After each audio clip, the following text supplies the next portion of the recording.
तो उसके लिए मैंने आटा ले लिया है, तकरीबन आधा किलो है। ये मेरा भूसी वाला आटा है, तो इसलिए मैंने इसको छान रही हूँ। हम लोग गंदुम लेके उसको पिसवाते हैं।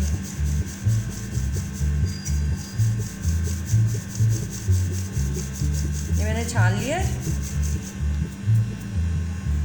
नमक लूँगी, ये ज़्यादा है तो थोड़ा सा लूँगी, 1 चुटकी के करीब ये नमक डाल दिया। डालूँगी 1 चम्मच के करीब।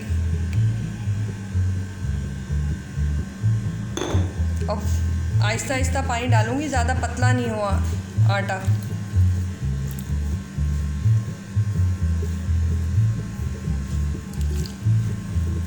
कम कम पानी डालना है, एकदम पतला ना हो जाए ना।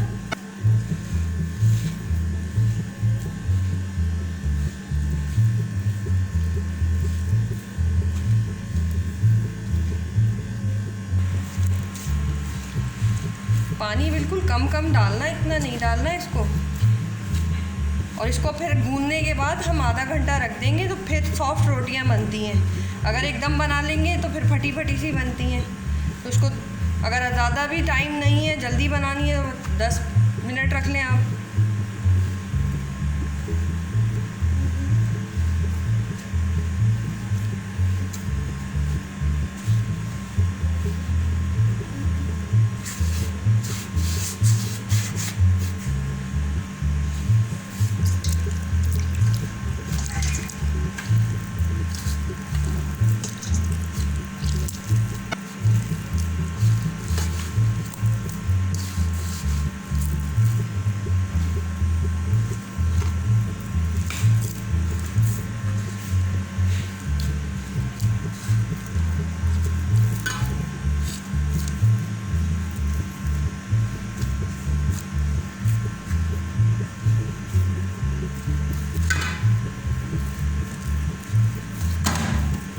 इसको खूब अच्छी तरीके से मुक्की लगाएंगे।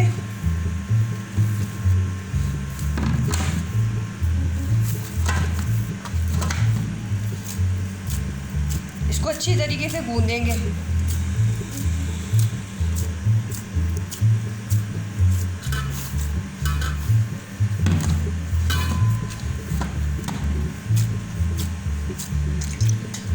खुश्क हो जाए तो हल्का सा पानी लगा लें हाथ में।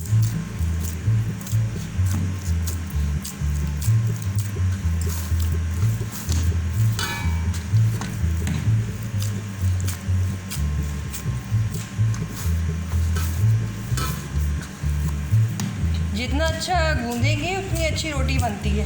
और इसको रख देंगे ना अगर आधा घंटा या 20 मिनट, तो बहुत अच्छी फिर रोटी बनती है नरम।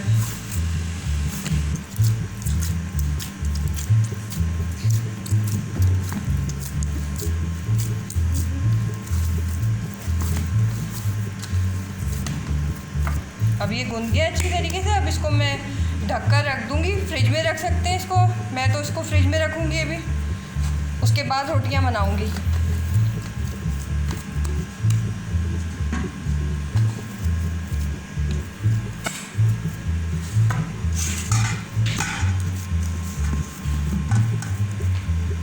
हल्का सा ऑयल लगा देंगे। अगर आप ऑयल नहीं लगाना चाहते तो पानी का हल्का सा हाथ लगा दें ताकि ये सही रहे।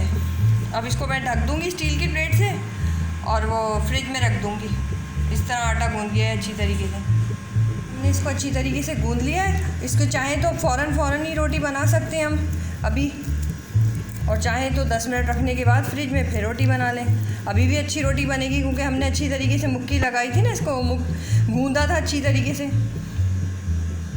इंशाल्लाह से मैंने आटा गूंद दिया है। मेरी वीडियो पसंद आने की सूरत में आप लाइक शेयर कमेंट कर दें और मेरे चैनल शादाब किचन को सब्सक्राइब करें। अल्लाह हाफिज़।